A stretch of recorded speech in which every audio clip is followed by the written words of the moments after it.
ขออนุญาต present ต่อที่ ninth indication of the hyperbaric oxygen therapy according to the UHMS.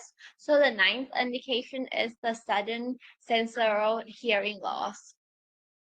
So it's usually idiopathic sudden sensorineural hearing loss, and it's a 30 decibel loss across 3 continuous frequency for 72 hours.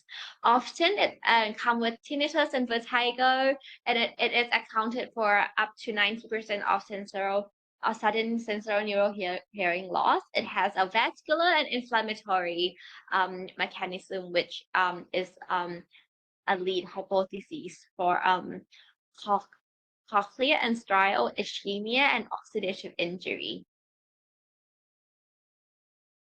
So the causes of sudden sensorineural hearing loss includes vascular disruption, cochlear energy failure, and window of Savage. So and vascular disruption is reduced of the blood flow to the cochlea, and it can cause micro ischemic events affecting the inner ear circulation, and it can cause microvascular occlusion.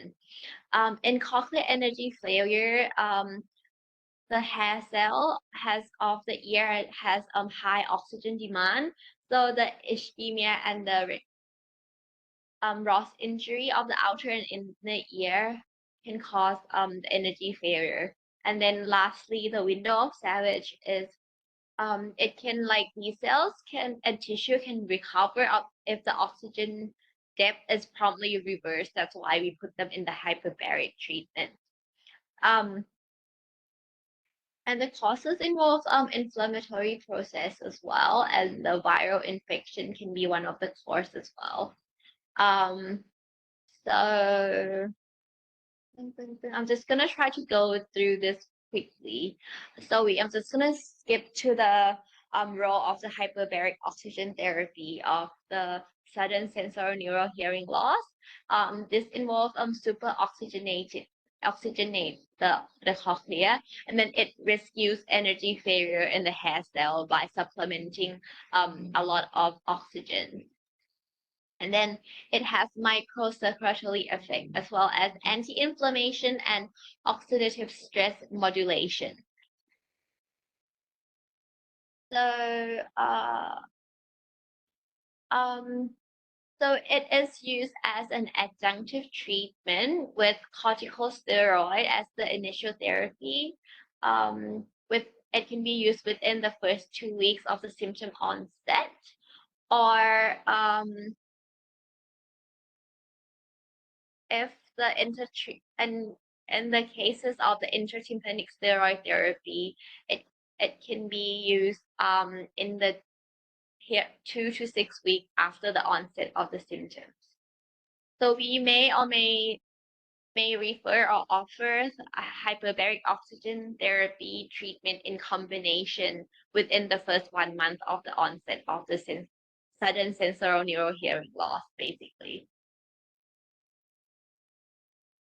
So, and then research shows that between 2 to 4 weeks, there are potential improvement, whereas beyond 6 months, there's no role of hyperbaric oxygen therapy. In the guideline, there are some different guidelines, but basically the earlier the better, and the time of the treatment is either initial therapy within the 14 days of the first treatment, or in the salvage treatment, it's within the first month. So who has the biggest benefit? According to meta-analysis, it indicates that the biggest help is in severe profound loss of the patient, and then the patient who has been treated with initial medical therapy already. So in the UHMS, it reports a mean improvement of about like 15 to 20 decibel overall. And it basically, the early and the more severe has a stronger rational and prognosis in comparison and when used adjunctively with hyperbaric oxygen therapy. So basically, at our hospital, we've used the protocol of 2.4 ATA for 90 minutes for 10 sessions. And then we look at the audiogram to see if there's an improvement. And then if there is improvement, then we could do an adjunct, another 10 sessions. The 10th indication is the intracranial abscess. So the intracranial abscess is commonly arise via either contiguous spread of the closed area of, for example, otitis or mastoiditis, sinusitis, or dental problem spread to the brain, or hematogenous seedling or post-trauma. And the microorganism involved usually are streptococci, anaerobes, staphylococci, or polymicrobial. The lesion evolved through like early cerebitis, late cerebitis, early capsulation, and then late capsulation. The duration is usually 1 to 3 weeks. And what it does is it has like a hypoxic acidic core with high pressure, which limits the perfusion of the vascularized, and it has like a vascularized rim capsule around it. So it's quite hard for the antibiotics to be delivered. So the microenvironment impairs oxygen-dependent neutrophil killing as well as limit the antibiotics penetration. So this is where the hyperbaric oxygen treatment therapy role come in. It helps in 3 main areas, which is the reoxygenation of the abscess rim and perilesional tissue, the antimicrobial synergy and anaerobe suppression, as well as the edema moderation with preserved oxygen delivery. So and the indications of the adjunctive hyperbaric oxygen therapy includes deep, multiple, or eloquent adjacent abscesses where complete drainage or it is high risk or incomplete drainage, as well as in cases of residual cavities or slow clinical or radiographic response to optimal antibiotics. Or it could be the indication could be the anaerobic or mixed flora or an immunocompromised patient where the rim immunity is like crucial. So these are the 3 main indications, and the protocol involves a pressure of 2 to 2.5 ATA for 60 to 90 minutes per session. And it's from 4 times daily to twice daily, depending on the severity. Right. And the cost of the treatment is usually 10 to 30 treatments, depending on the progression, the neuro examination, imaging response, as well as the antibiotics metrics. And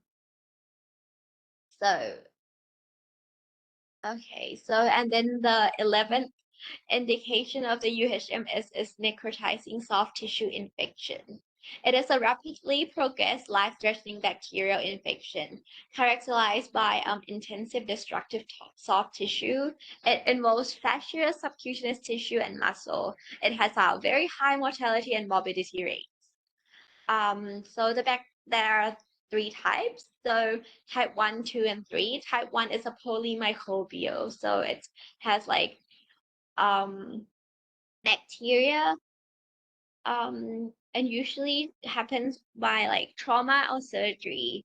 The second type is a streptococcus causative agent type, usually happens from like minor cuts, abrasion, or insect bites. And then it has like single bacteria species. And the last one is the Clostridium myonecrosis type, or the gas gangrene. So it is specifically caused by the Clostridium species and which has a rapid gas production, and it has like very extensive tissue destruction. It is usually from like infected wounds and stuff. So the treatment of the necrotizing soft tissue infection involves immediate surgical intervention and broad spectrum antibiotics. So here is like the flow of its the treatment. But we also use hyperbaric oxygen therapy treatment in adjunctive and immediate to surgical source control and broad spectrum antibiotics in cases that suspect clostridial myonecrosis or rapidly progressed polymicrobial disease. So basically type 3 and type 1 that has like that needs the hyperbaric oxygen therapy. And the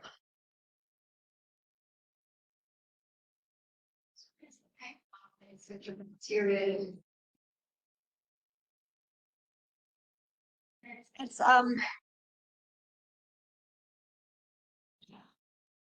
I thought type 1 was polymicrobial, but I think it's like น่าจะเป็นโรคมาจากองค์กรโรคมาจากองค์กรอาจจะผิดพลาดเล็กน้อยอย่าขยี้อย่าขยี้อย่าขยี้อย่าขยี้ yeah I will reconfirm but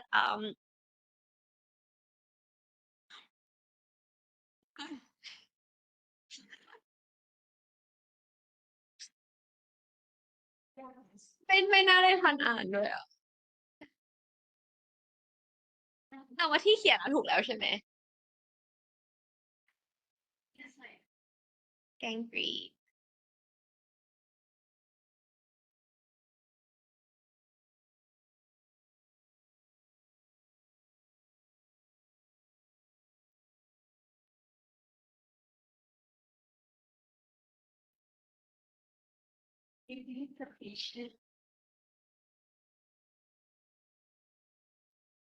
I think it's his is my multiple is type 1 is polymicrobial.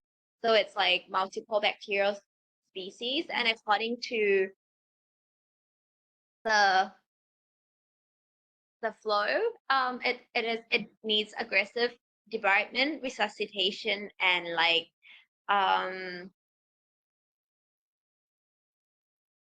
the treatment is like the specimen analysis is like progressive.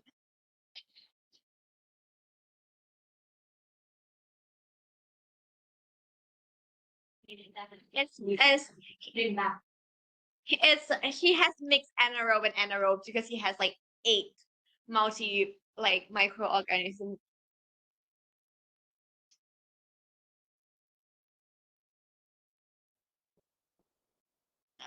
So the indication includes the Clostridium myonecrosis and rapidly progressive polymicrobial disease. And his is rapidly progressive. It's like they do debridement every day with the highest antibiotics like requirement already.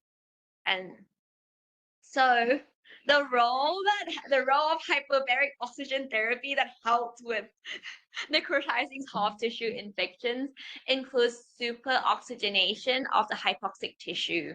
It restores the PMN oxidative burst and bactericidal function. It has a direct pressure against anaerobes and its synergy with antibiotics, and it helps with the perfusion. It helps with edema reduction by the oxygen-mediated vasoconstriction with the vasoconstriction with maintaining the oxygen delivery, which can limit the compartment pressure and zoonostasis of loss. So it can help with keeping the tissue as well. So the protocol involves 2 to 2.5 ATA for 90 to 120 minutes. It is recommended 3 times a day in the first 24 hours, twice a day for the next 2 to 3 days, and then once daily to clinical plateau.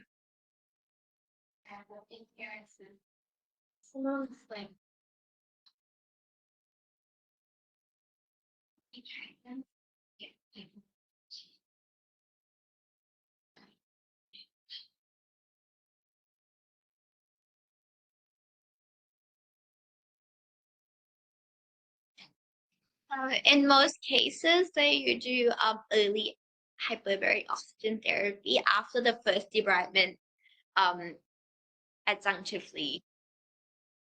And the biomarkers shows that like hyperbaric oxygen therapy modifies oxidative stress and neutrophil activity. And fun note is that it should never delay the operating procedure, and then it is considered earlier in the custodial presentation.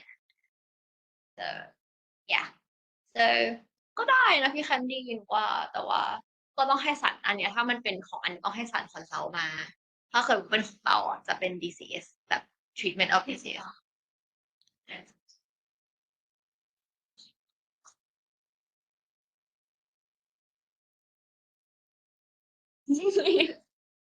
Okay, so the 12th indication is refractory osteomyelitis. So it's a persistent bone infection lasting more than 6 months. It has it is resistant to standard antibiotics treatment.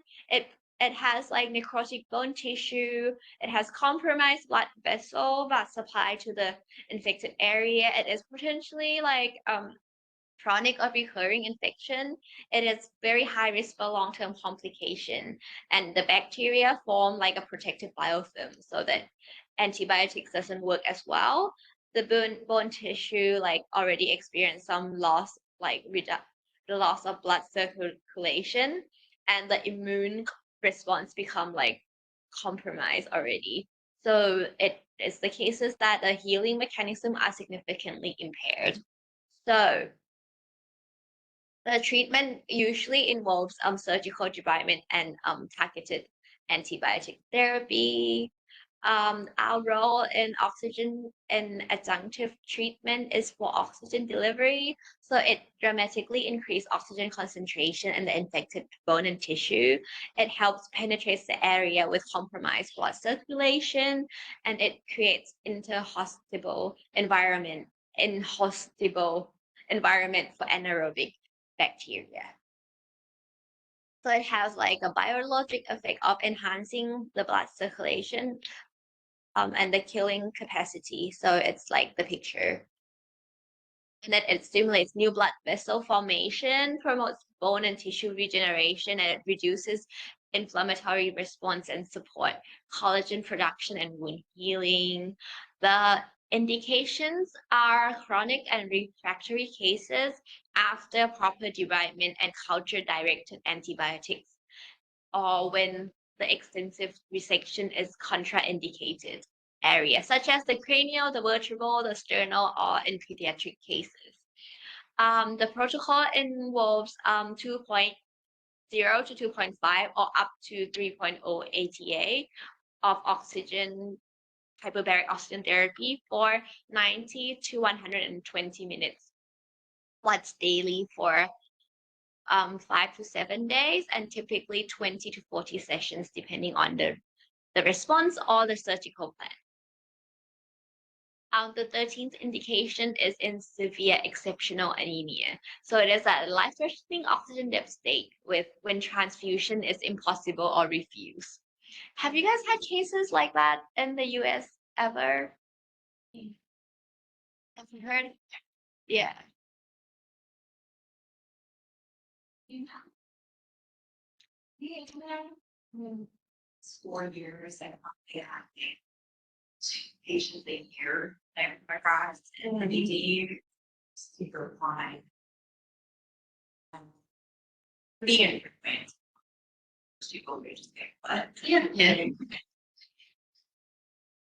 If they're stable enough to get to the floor in the ICU, they'll try to do the like oncologist, like have them transfusion, so like then the week. Sort of like warm pills you in a lot of cases, the generalist witness, you would like you want to take one spot, up to go, you will try and stimulate the to regenerate. So they'll just like give them those injections and they'll also take things. So they just take basically it's not yeah, yeah, they try to stabilize the to the point state if everyone wants to sure. And not it was they die. Usually I've never seen this before. You can never see it. Yeah, it's not really common in Yeah, yeah. honestly, it's not even in the States either, but I mean, two patients, like, I mean, I've seen like 8. I don't know. Yeah, we don't know how much how often how like how long. And yeah. So basically the goal is to bridge metabolism until their erythropoiesis or transfusion restores the oxygen. So basically, defining severity is hemoglobin level below 7 or dramatic reduction, like so severe blood loss, like acute severe blood loss, basically. Yeah. So we know the pathophysiology of the blood loss. So the one for the hyperbaric oxygen therapy is oxygen dissolution enhancement. So breathing in 100% oxygen at elevated pressure can dramatically increase the plasma oxygen dissolved content. And then it bypasses traditional red blood cell delivery limitations. So maybe you can stick them in the chamber.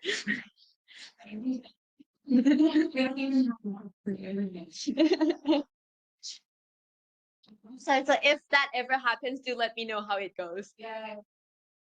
Maybe you want to answer that, so.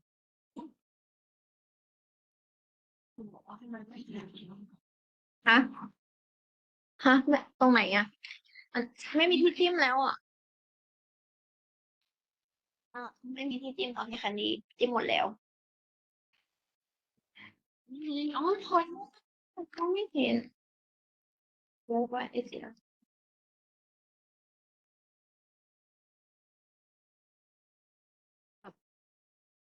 It helps with tissue oxygenation as well. So basically, it has cellular metabolic support, so it enhances the mitochondrial oxygen utilization, support the cellular energy production, and it mitigates the hypoxic stress response. And then it has regenerative potential as well, so it helps a little bit with stimulation and stem cell mobilization. It does support erythropoiesis, and then it promotes healing mechanism. So maybe that with the EPO could help, maybe. So the indication is symptomatic severe anemia where blood products cannot be given or unavailable. It uses as a bridge hemostasis or erythropoiesis or delay transfusion. The protocol involves the pulse hyperbaric oxygen starting at 0.0 to 3.0 ATA with air breaks for up to 3 to 4 hours per session. Repeat based on recurrence of the oxygen dip signs, such as like tachycardia, the lactate level, venous oxygen, or mental status. We titrate the surface interval so the patient remain hemodynamically and metabolically stable between dives, basically. So, yeah. Yeah. Yeah. So basically, it's just you just kind of stick them in there until other means of treatment is available. So it's not a definitive treatment, but it is something that can be used as a bridge therapy, basically.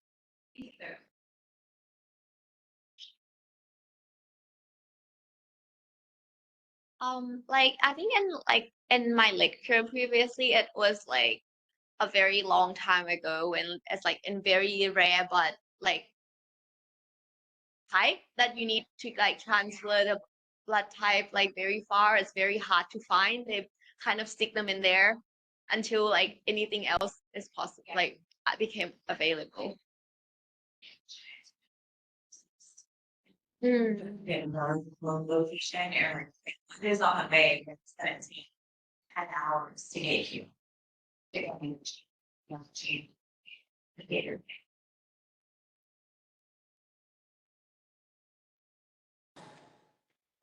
ขออนุญาตสอบถามนิดนึงนะคะไม่แน่ใจว่าทำไมถึงต้องมีแอร์เบรกด้วยอะค่ะในเมื่อมันซีดอยู่แล้วเนี่ยไอความเสี่ยงในการเกิดออกซิเจนท็อกซิซิตี้มันน่าจะลดลงมากๆหรือเปล่า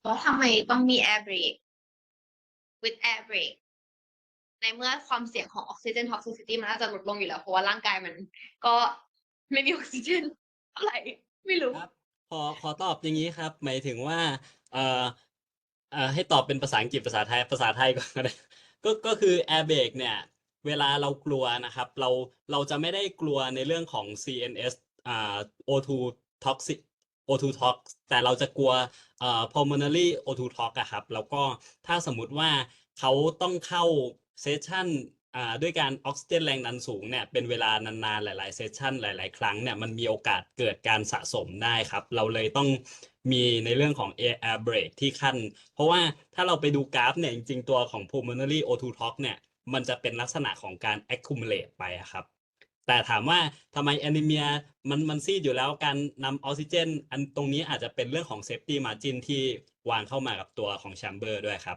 ไม่แน่ใจว่าตอบคำถามไหมครับตอบคำถามค่ะขอบคุณค่ะ ขอบคุณค่ะพี่ๆขออนุญาตต่อนะคะ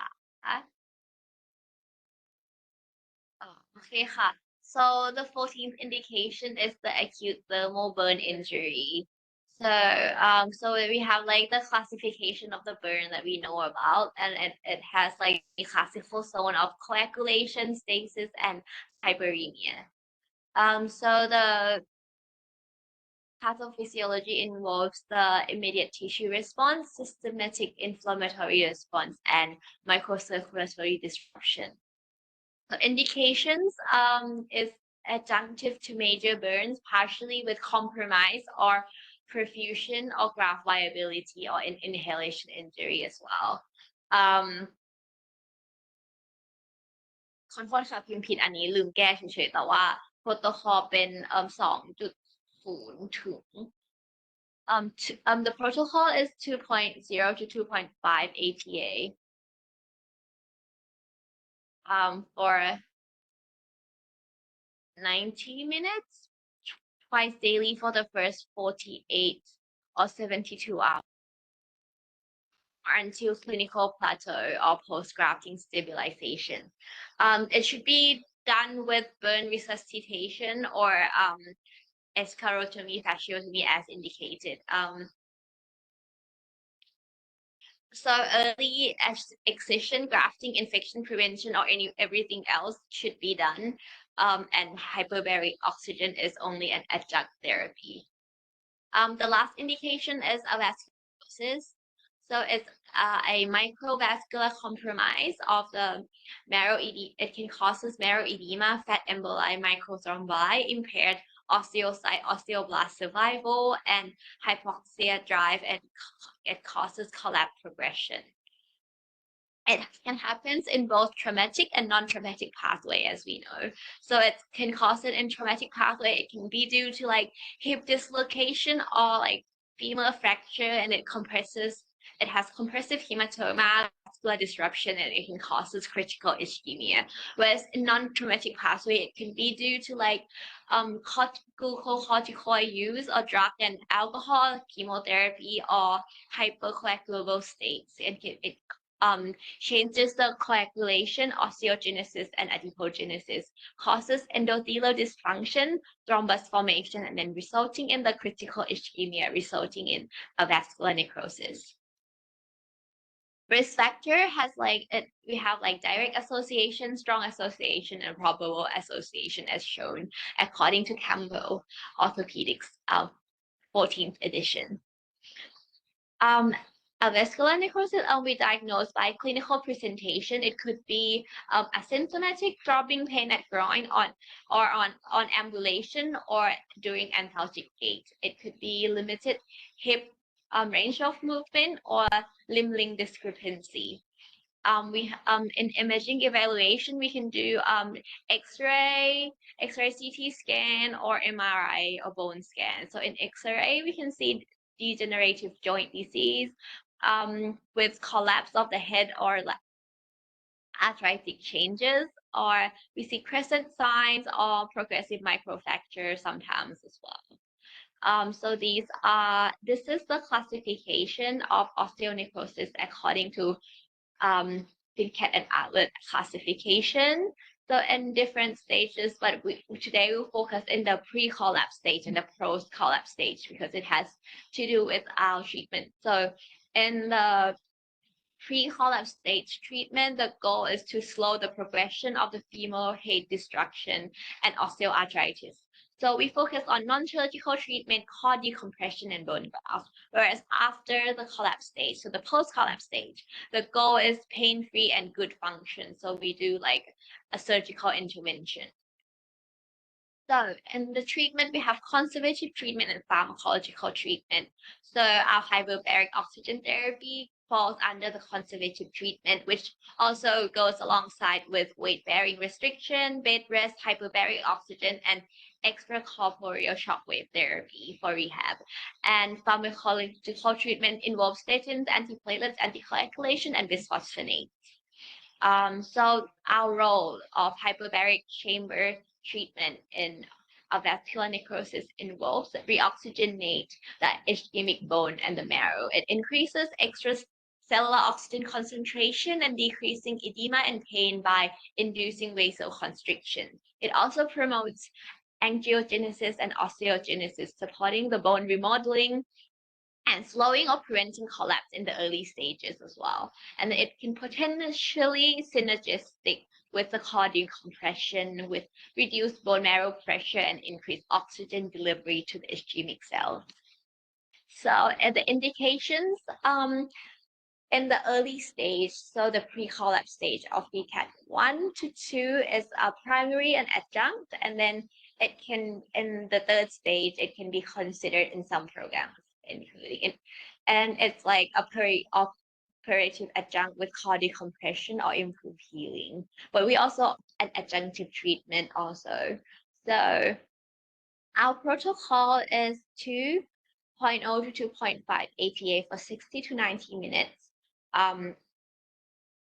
For 30 to 40 sessions, and it can be extended to 60 sessions in selected cases depending on the case. And it should be done with repeated imaging, symptom checks, and guide continuation in combination with offloading risk factor control and orthopedic plan as well.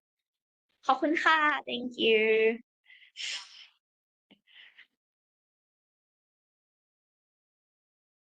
Perfect timing.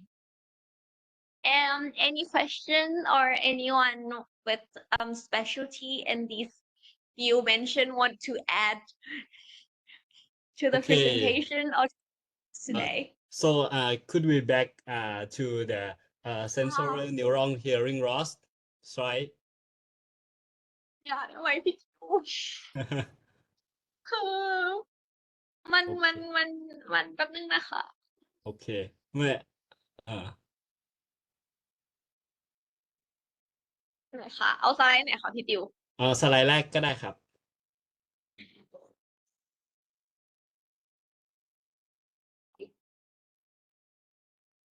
Okay, so when we talk about the sudden sensory neural hearing loss in the HBO role, we have to to clarify in the term of the idiopathic sudden sensory neural hearing loss. So when you make a slide the HBO role, I want you to like the agenda will be the idiopathic sudden sensory neural hearing loss more than just only SSHL. Okay, so the next thing I want to comment, I didn't know, did you read for the hyperbolic indication manual 15 edition?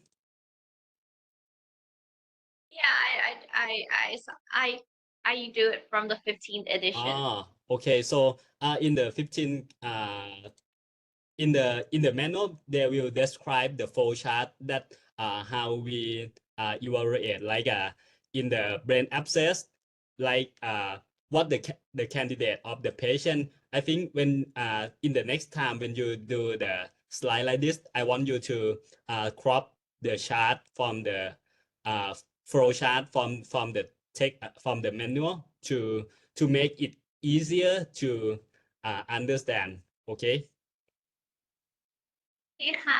Okay, so furthermore, I want to place you that you really done really get on the since the case presentation to the wrap up for the indication for HBO. I want you to keep this pace in 3 years of residency training. ขอบคุณค่ะ ขอบคุณครับลูกพี่